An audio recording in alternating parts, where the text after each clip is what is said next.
What's up, everyone? Welcome to the second ever Extremely Decent Video Game Podcast. I'm one of your hosts, Jay Lewis, and joining me today is this extremely decent scoundrel over here, Nathan Hodge. What's going on? Whole lot of nothing, man.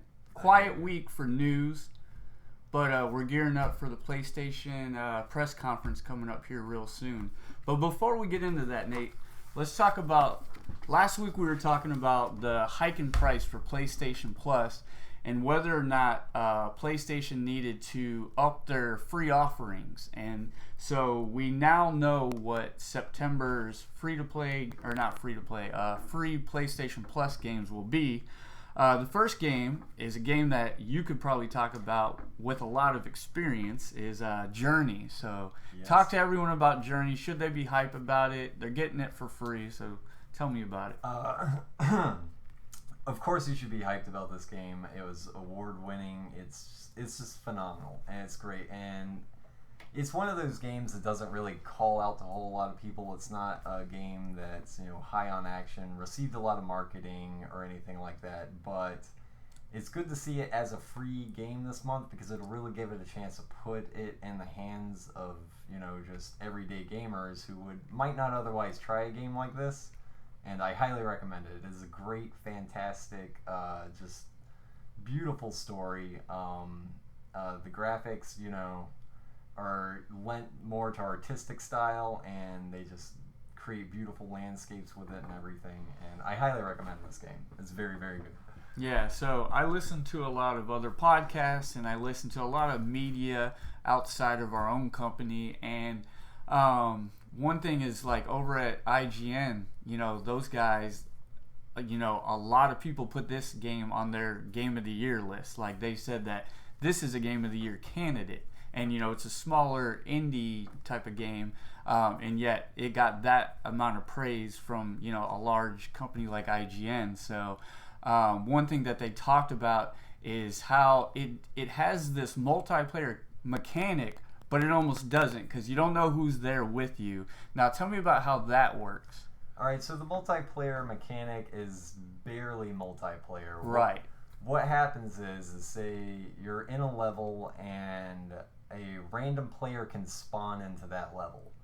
So what will happen is you'll just be wandering around and then suddenly you'll see another player. Now, you can't communicate with them or anything, but when I first started playing the game and I came across another player, they were more advanced than I was, and they were able to show me secrets and lead me around and do stuff like that. So it was really interesting because the game makes you kind of feel alone and isolated, and then all of a sudden when you see another person, wow, it's just really exciting. You're like, oh, there's another person here, and you can follow them around. And later in the game, when I got to a point where I had gotten everything and when I had 100% of the game and I was still going back and playing it just for fun, when I would run into, other lower players, I would do the same thing for them. I'd take them around. Oh, nice. Show them the secrets and everything that are in levels and so it's a really great, simple multiplayer mechanic that I really liked because you're not directly involved with the other person, but no mouth breathers. Right, yeah. You don't have to worry about anything like that, but it's fun to be helped and then help out other people in return. So you talked about going back because it was fun. Tell me what the fun is. What's the objective in the game? It's like you're trying to reach this mountaintop is the overall objective. So you're going through these levels and just kind of uncovering things as you go. Mm-hmm. It's very simple. It's mostly just traveling from one place to the other and figuring out how to get to things. What kept me coming back to it is that it's not a very long game. You can complete the game in a little over an hour, and so it was fun for me to just sit down, and it was relaxing to just go through the game and just play like a run on a night, see how fast I could get through it, and that's what it turned into after I got everything. Like, after you find all the secrets, there's a ton of fun just finding the secrets and the power-ups and everything. And then after that, you can go through it and just see how fast you can get through the game. So do like a speed run, basically. Speed runs, yeah. So, though it is a short game, do you think it's one of those games that are impactful and critically acclaimed? And, like, would you make it a Game of the Year candidate? Very much so. I would definitely do that. When I played it last year, I think I played it. It was high in my rankings of my favorite games for that year, and for it to be free, there is no excuse not to get this game and try it out, because the game developers who made this game, that game company, have made tons of other great, simple games like this, and they deserve to have a little bit more recognition and have people introduced to their worlds and what they've done, because I think they are one of the best video game developers out there today. I like it. Sounds good. I'll definitely be checking it out for the first time. I don't know why I never actually played the game. Like, as highly talked about that game was, and a lot of the people that I listened to would they wouldn't shut up about the game, and so I don't know why. It's just one of those games where it's like I'll eventually play it, and I never did, but now I'm gonna get it for free. So far so good, right? Yeah. So the first game we're getting for PS4 is a winner in your eyes. Now the second game, we can only briefly talk about this because neither one of us have played it. So it's called Lords of the Fallen, and it's being described as an action RPG. And in the trailer, we watched a gentleman that was all suited up in armor, big giant sword, was fighting some other giant enemy, and the visuals looked really good. The visuals did look really good. It looked to me from the trailer that we saw that it had a kind of, Dark Souls type game. Yeah, that's exactly what the vibe I got, was a Dark Souls type of game. Right. It looks like your movements are very weighted, and you have to, make correct timing choices in order to take down your enemies. And probably stuff. Parrying and dodging attacks, and knowing when to attack, and stamina management and health management.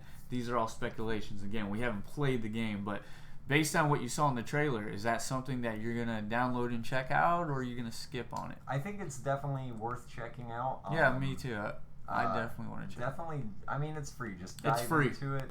Give it a chance, because it may surprise you, and it looks like PlayStation might be upping their game a little bit. Yeah, I was going to say, both these games look like winners in my book. Journey's already had proven success, so I guarantee a lot of people are going to enjoy that game. You will get the ones that don't, but that's okay. And then Lords of the Fallen, it looked really good. Again, visuals alone had me all over it. I will be downloading it and at least checking it out. So get those guys. They're available today. So September 6th, this podcast is going up, and they are available in North America today. So check that out. The second bit of top news in our last top news segment, slower week, PlayStation press conference is being held tomorrow. And sadly, our podcast is the day before the conference. How convenient. That being said, we do have a second podcast on the Square Gamer channel that my brother-in-law and good friend Pedro Mirabal, so Mike and Pedro, they'll be covering the conference in full. So be sure to check out their podcast, the Square Gamer podcast. But I wanted to talk about some things that are expected to be seen there. One of those things, and the one thing that everyone's hyped about the most. Oh, and one thing to factor in, the conference will start at 3 p.m. New York time. So Eastern Standard Time. So 3 p.m. in New York. So, if you're over in California or Colorado, I think it's like about 3 hours difference on the West Coast. So, the Neo's supposed to be there. Yeah, I would imagine it would be. I would imagine it would have to be at this conference. I mean, Microsoft has already unveiled their consoles. It's time for Sony to kind of put their cards on the table and show us what they've been working on, I think. So let's talk about that. So the big news story coming out of this is Neo versus, what's it called again? Scorpio. Scorpio, sorry.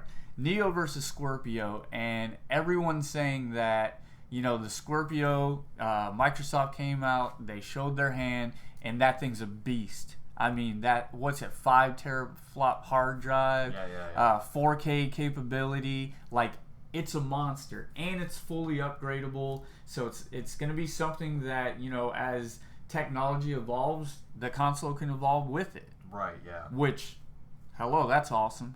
So everyone's kind of talking about the Neo and how it will be in comparison. PlayStation had the upper hand when it came to technology in this race. The PS4 is a little bit beefier than the Xbox One, and that may contribute to the fact that it's almost outselling the Xbox One 2-1. So now we may be seeing a reverse of that, and the Neo will be a little bit more underpowered than the Scorpio.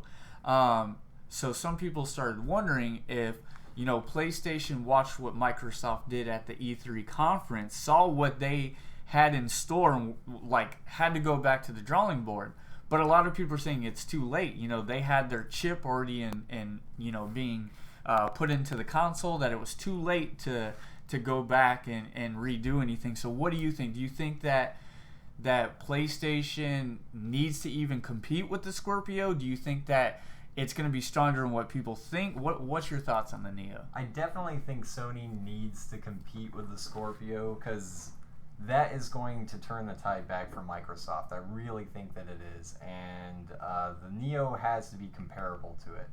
Now, Sony may have done that. They may have seen what the Scorpio was capable of and went back to the drawing board to kind of, get it back up to speed to, be a comparable system for the Scorpio. But I also think that the big focus for the Neo is going to be VR. A lot of people have already said that, and it seems to be the way that VR works, that it's going to be necessary to have these upgraded consoles anyway to run VR.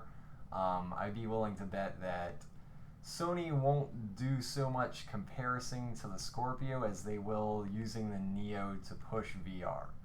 I think we may even see a bundle between the Neo and VR. I would predict that we could see something like that, and they'll use that platform in order to really push their new console, because I don't think they want to compete with Scorpio, but they need to. Yeah. And they've got to find something to differentiate themselves from the Scorpio, other than just being this high-powered, high-end model console. Right, and that's where a lot of people said that when it came with the Scorpio, it's still another year and a half away, and it's so beefy that it justifies, repurchasing a console. Whereas with the Neo, from what it looks like, it's just going to be 4K capable, and it'll run VR a little smoother than the current model of PlayStation. Some people have even said that the Neo will probably replace the current SKU of PS4 that we have, and then that'll just be the new PS4. So yeah, I could see that, but I would say that's probably a few years down the line. I mean, we're also expected to see a PlayStation Slim at the conference. Yeah, that's so. I don't think that they're going to kill the SKU on the regular PlayStation 4 anytime soon, but in the future, I think it will go in that direction. I think the Neo will be the standard for the late half of the PlayStation 4's cycle. Yeah. So you think if it is a little bit underpowered, that could hurt them a little bit, but ultimately it's not their concern. Their concern is making a console that can push VR to where it really needs to be. Right. I think that's their big focus, is it's going to be a VR-enabled console. Performance, I don't think they really don't have that much to worry about as far as their sales numbers go, so maybe they're not sweating it as much, but it is something that they need to keep their eye on. So. Yeah. I think that if they announce it and it is in fact pretty much copy and paste the current model PS4, just bumped a little bit to where it can now run games in 4K. I think if that's all we get, I'll be a little upset. I would like for Sony to at least try and compete against the Scorpio. Curious to see how that goes. Like a lot of people are saying, it was probably too late for them to take chips out and put new ones in. And in the history of gaming, anytime that's been done in the past, it was never, successful. It never helped the console or hurt it necessarily. Actually, if anything, yeah, it did hurt it. So, I don't know. I'm curious to see what it ends up being. Now, you talked about the PS Slim. Let's talk about that for a little bit. So, the idea with the Slim is that, it's a smaller console, and they cut some things, so the cost to manufacture the console goes down, so therefore the retail goes down. So what do you think about that? I'm not aware of what's been cut. Have you heard? They talked about the optical port to where apparently like the Astro A30 headphones, they use that optical port. Right. So right. people like that bought those high-end headphones won't be able to use those headphones with the PS Slim. Yeah, that's a small gripe, though. Yeah, it is a small gripe in a niche market. You know, Right. chances are someone that bought Astro A30s would just get the Neo and not even look at the Slim. Right. You know, obviously they're a hardcore gamer. Other things they talked about were maybe they removed one of the USB ports to where maybe it only has one. You know, anything that they can take out of the console to make manufacturing it cheaper. You know, that's, you know, there might be a couple things that, you know, get taken out of the console, but if it gets that console to like around $250, you know, like, yeah, that's a pretty big price cut. Maybe around 300, I would think. you think 300? Yeah, I mean, it's still retailing at 400 right now, correct? I couldn't tell you. It's been so long I since know, we right? bought our PlayStation 4. Yeah, no, I think it's $349 right now. I'd imagine that they $299? Get it down to 300. I wouldn't imagine it going any lower than that. What do you think the Neo is going to be? Pedro headed over to our group, the Square Gamer, look us up, and he asked the question, do you think that the Neo will be more than $400 or less than $400? My opinion was I think that it's going to be less than $400, but it's going to be $399. That's my prediction. That was the original price of the PlayStation 4 on launch, and I think that would be a suitable price to launch the console at. Yeah, I totally agree with you on that. $400. If they went higher than that, I just people don't would be see upset. it. Yeah, it's all about the price point, man. Right. And yeah, anything more than that, just not doable. Yeah, a lot of people will not buy into the Neo because of that. I mean, if it's at the $400 price point that the original PS4 came out with, I think that's a good deal. Yeah. I mean, it's, you know, an upgraded console, and at the same price, how could you go wrong, really? So, do you think we'll see it cheaper than that? No. I don't think we'll see it cheaper than that. Then you're putting it too close to the Slim. Right, because I think, because, you know, if you're going to have this high-power console, it can't be around the same price point as your current console.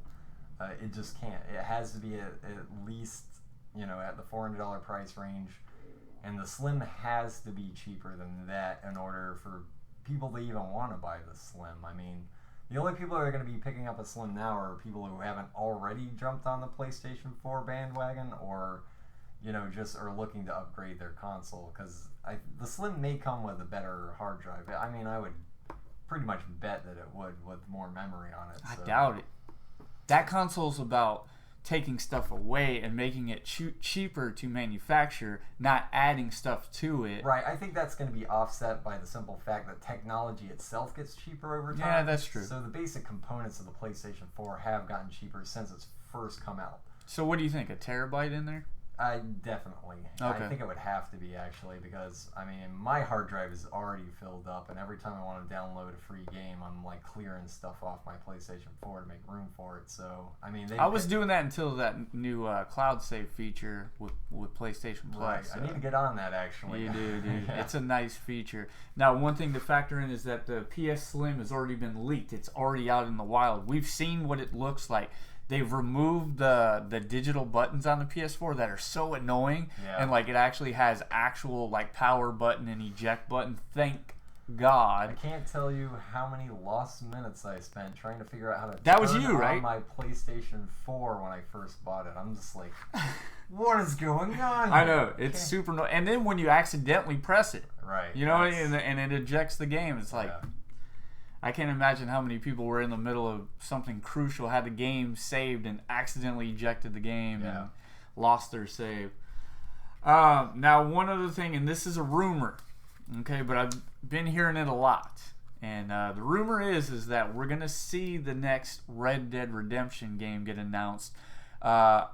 Rumor has it is that we were supposed to see the Red Dead game get announced at the very last thing that was going to be shown at Sony's E3 conference was going to be that game. But the problem was, in the game trailer that they had set up, it was a shootout in a bar, and that was right around the time that we had all the poll stuff going out. Yeah. Shout out to Orlando, where Orlando's strong. But that's why it got cut, because that would have been poor timing. And so a lot of people are speculating Sony pulled that, which is why we saw the gameplay trailer for Days Gone, right? Which didn't feel right for the conference. So they're saying they replaced that with Red Dead. So everyone's saying that it's going to get announced at this conference. You know, it makes sense if it was going to be at the end of Sony's E3 conference. Now it's at a different Sony conference. Like, it makes sense. That makes a lot of sense. That's very encouraging to hear that. It is. It is. That the Red Dead Redemption was one of those games I wish I had gotten into, and if they make the sequel to it, I'm totally on board for that. I know. I was thinking about it really hard today. That's my favorite game from last generation. Yeah. Yes. Simply because, like, the game by itself was great. And I remember when I got on the horseback for the first time and it was nighttime outside, and like you just seen the starry lit sky, and like it really made me feel small and like microscopic, and I really enjoyed. I think for the first time in my life, I was so immersed that it was just like I wanted to be there in that moment, in that world. And John Marston's character was amazing, and the voice actors did such a great job, and everywhere you went in that game felt so unique. And then, like, spoilers to the game, but in like once you get to the end of the game, you go to Mexico, and man, it felt so detached from the rest of the game. It almost felt like a new game in itself. And then you're learning new mechanics there, and the music changes when you go, and like all that. You know, on top of the fact that I got the Undead Nightmare DLC, and that was the best DLC I've ever played in my entire life. So I have very fond memories of sitting back with my man Hitty, and we're drinking beers, and we're trying to see how many waves of zombies that we can make it through. Such a great game. And if this rumor holds out to be true, man, that's awesome. There's an image that got leaked. People don't know if it's real or not. You don't know what's real on the internet anymore. Yeah. But it shows the image of a poster very similar to this poster, but instead of this chick here, it shows a Native American woman, and she's holding up a 6-shooter revolver, and the barrel smoking. At the very bottom it says Red Dead Retribution. So what are your thoughts on that? How do you feel about playing as a Native American woman? I love that. That's got me sold so bad. Like, if that's not the main character, I'm gonna be seriously disappointed. All of a sudden I'd be mad. You know what I mean? Like, right. If this image proves not to be true, then I'll be pretty mad. But I'm thinking of, like, when the United States started building the railroad systems and kicking off the native, people, and like kicking people out of their houses and stuff like that, that would be a perfect setup for this game. That is a great setup for this. Isn't it? And there's a lot they could do with that. They really should. And Rockstar has been pretty good about that. They know what they're doing. They were one of the first companies to have a black male as a lead in a video game company with Grand Theft Auto San Andreas. So they could do it. They could definitely pull this off, and they should. They should. I want to play as a female, Native American. Yeah, there's so much that can be done from that perspective in the Wild West scenario. Yes. That needs to be what it is. Can you imagine going up against some crooked, like, corporate guys trying to build this railroad and like trying to push them off your land? Oh, they could do so much there, man. Yeah, there's a lot of potential with that. Yeah, it showed her with a bow on her back, so I'm guessing if this image is real, we'll be using bow and arrows. Oh, I hope so. Yeah, all of that sounds amazing. But that's it on this PlayStation press conference. Again, it's going to be live tomorrow from New York at 3 p.m. You ready to get into the EDG weekly topic? Yeah, let's do it, man. Okay, you want to tell me a little bit about your experience with Axiom Verge? So converge on Axiom Verge. Converge on the Verge. Yes. Huh? All right. So this game. I'm gonna grab my water real quick. Okay. So this game came out March of last year. You got yours? Yeah, I've got mine. And so I didn't even know it had come out. It kind of flew under my radar. I had known about the game for some time and was looking forward to it, but when it was released, I must have been playing like Witcher 3 or something else and completely missed it. Last week, Nintendo had their September Nintendo Direct, which was very 3DS heavy.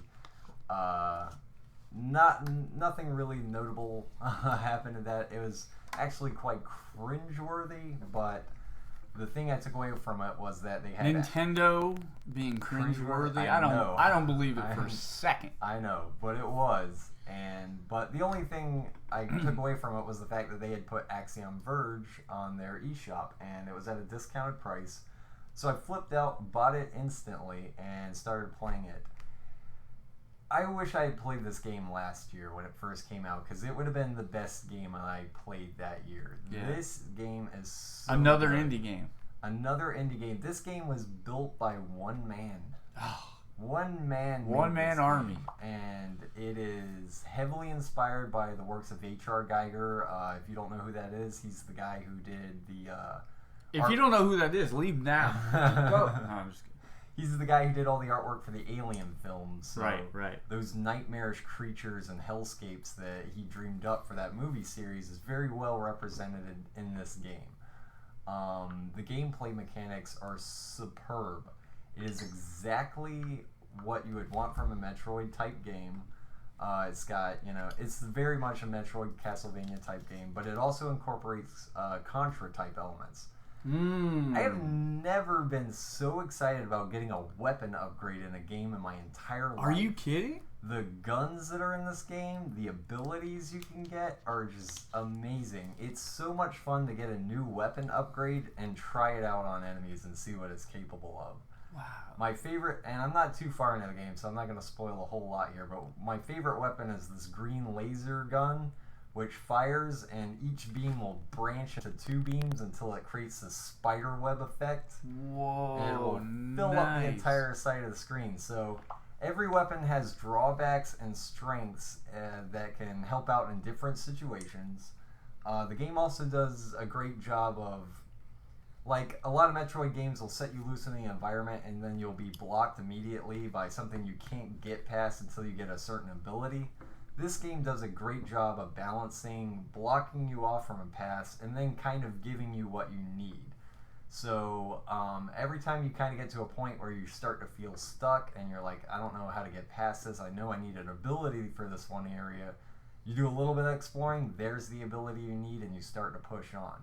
So it's just very great at the way, it pushes you to the point where you're like, and then, yeah, that's what I needed. I needed that, and it keeps you excited and engaged. Tell me about the visuals. The visuals are fantastic. If you like 16-bit era bit graphics, my gosh, this guy puts so much detail into every little sprite. It's just amazing.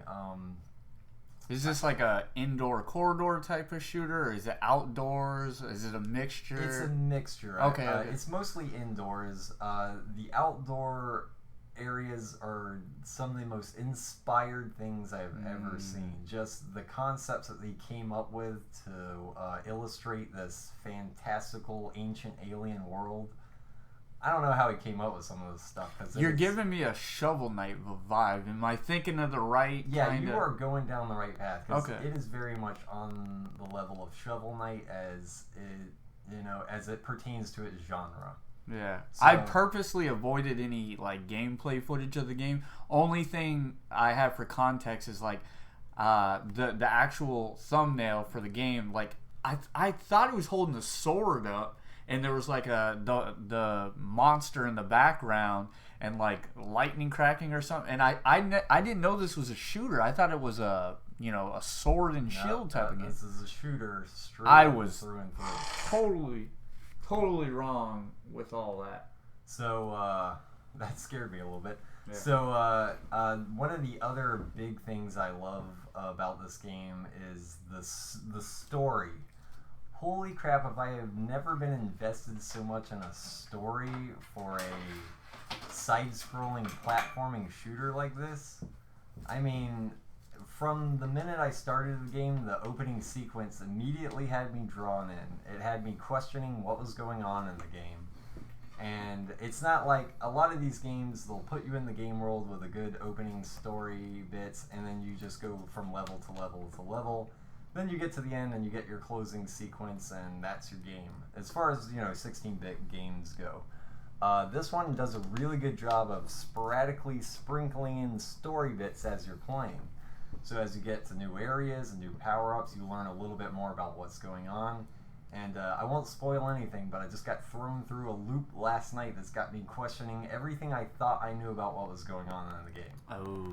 So that's always great. Now, how are you getting the story? Is it narrative-driven? Like, it's hard to describe. Okay. If you've ever played one of the Mega Man X games, you get that kind of, text bubbles. Text bubbles, yeah. With a little picture of who's talking and stuff like that. So you can expect most of your story to be, come out in that sort of way. Sometimes you'll get one large, still screen image, but it all just harkens back to like Super Metroid when, it would tell its story in that very familiar same kind of way. So I really like it. It just hits every nostalgic button that I've got, and it's the only thing that's been able to really tear me away from No Man's Sky lately.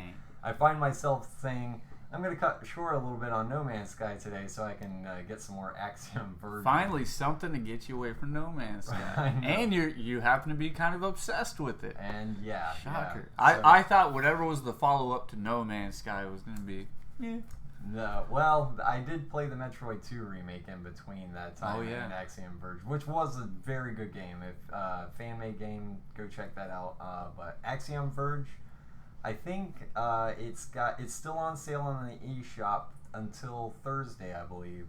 So you got a couple more days to go out and get it. I think it's like $17 or $18 or something. Wow, that's pricey. I'm pretty sure you can get it on PSN for cheaper than that. You may be able to. The regular price on the eShop for Nintendo was $20, and then it was like a couple of dollars off. Even at $20, I believe it's worth every penny. The guy who made this game deserves that money, and holy crap, just please check it out. If you're into the side-scrolling thing, you cannot miss this game. And for anyone that wants to look into the game, the spelling is AXIOMVERGE because I didn't have any context how to spell it. Axiom, I'm like, huh? So it's Axiom, and I'm just kind of looking it up to see how much it is on the PS4 right now for confirmation. $20. So okay. Yeah, so you can get it a little bit cheaper. Oh, and before I get off the Axiom Verge hype train, I kind of recommend getting it on the Wii U. Now, I know what you're going to say. Why would I recommend that? Who's going to get that out of their closet, bro? If you have a Nintendo Wii U, dust it off for this game in particular, and I'll tell you why. Axiom Verge, of course, is going to look great on your HD TV, but for me, personally, who grew up during the era of standard televisions, there's nothing quite like playing one of these old 16-bit era games in standard definition, right?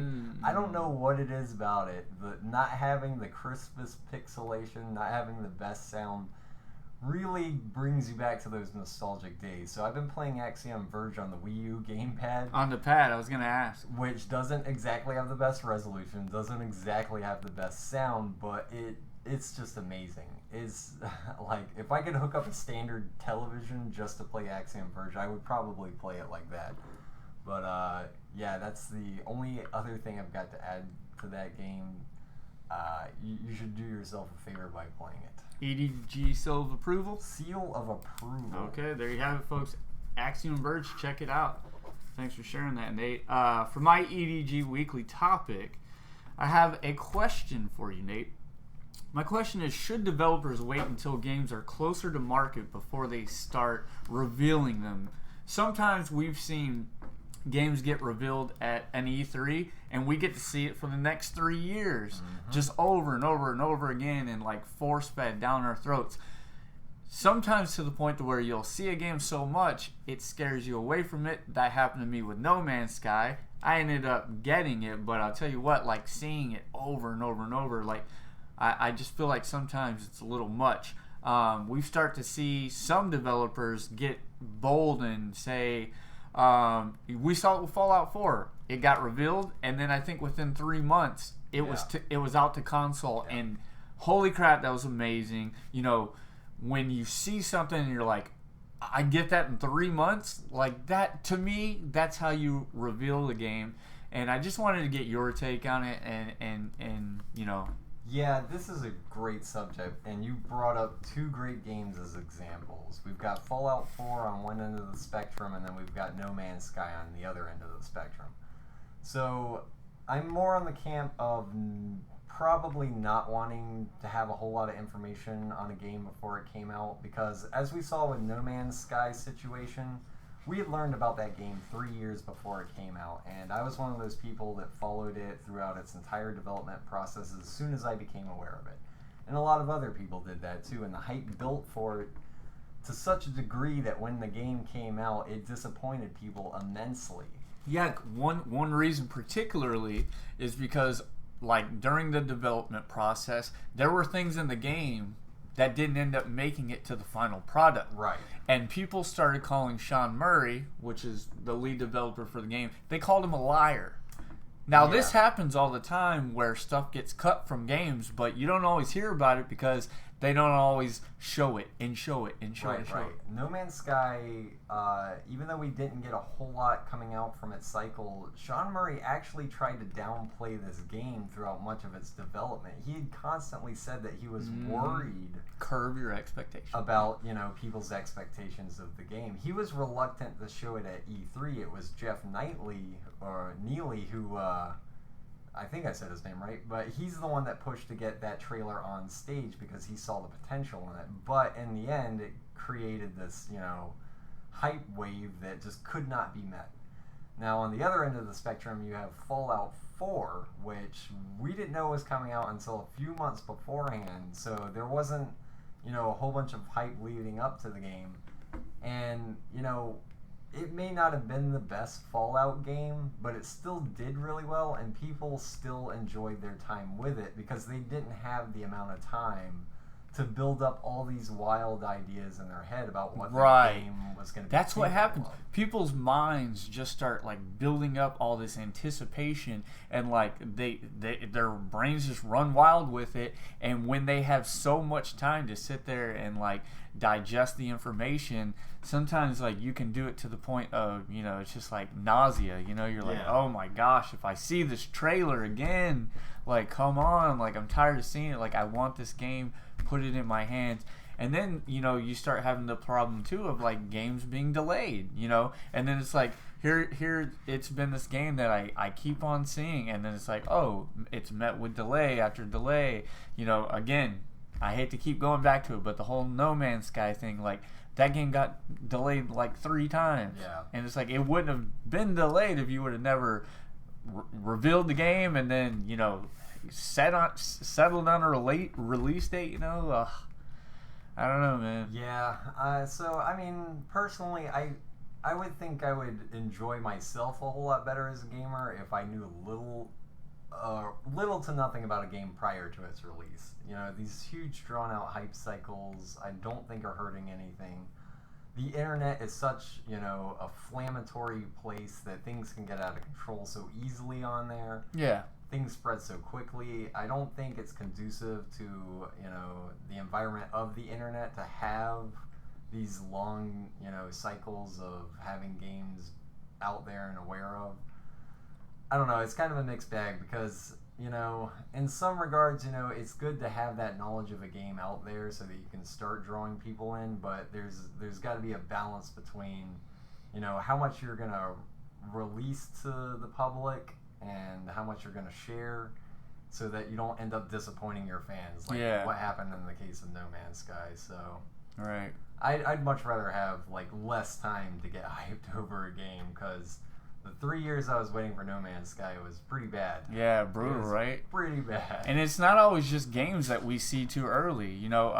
Look at consoles. Our own Pedro Mirabal thinks that the NX getting it hasn't truly been revealed, but we've known that it's been in the works. Nintendo's confirmed that it's been in the works, and like what starts to happen is again, people start speculating, they start leaking false information. Then you'll have some people citing articles, calling them to be true, and they're not. Right, yeah. And then like the internet just like turns into this toxic place, and it's like Nintendo can't control their own marketing, because stuff gets leaked. Look at PlayStation, their Slim model got leaked, out of their control, and it's like they would just be a little bit more tight-lipped, not say nothing, not confirm anything, and just kind of have your event, announce it, and release it a couple months later. I just feel like that'd be doing the industry a solid, and I'd love to see that be a thing. Last Guardian, that's another game. Yeah. That game was supposed to come out for PS3. Yeah. We're 4 years into the PS4, and it's just now coming out. And there's no way that game could live up to the hype. There's no way. Right, yeah. I feel bad for that game now for that very reason. I know that I'm going to love the game, and I will not be disappointed in it, but I think it's gotten to that point that a lot of people will. And the Nintendo NX, that's another very good example of how, you have to find that balance, right? Because we know that they've been working on a console, but we have no idea really what it is. Yeah. So, it's hard. It's hard for people who are, within the industry to work on it. Right. Get excited about it. Yeah. But at the same time, Nintendo is in a very unique advantage that they can let stuff leak and secretly kind of feel out what people are thinking about it and make adjustments before they even really reveal anything to us at all. So it's all about that balance of how you handle that situation. And it is up to the enthusiast to kind of make sure that they don't let their own imagination get out of hand. You know what I mean? Like, they need to curb their expectations, because a lot of times people are let down because they did it to themselves. They bought into the hype, and they didn't know what they were buying into. A lot of people that thought No Man's Sky was going to be the end-all, be-all, they did that to themselves, because, again, Sean Murray was trying to derail people's hype and let people know, don't get too hyped for it, until you understand what the game truly is.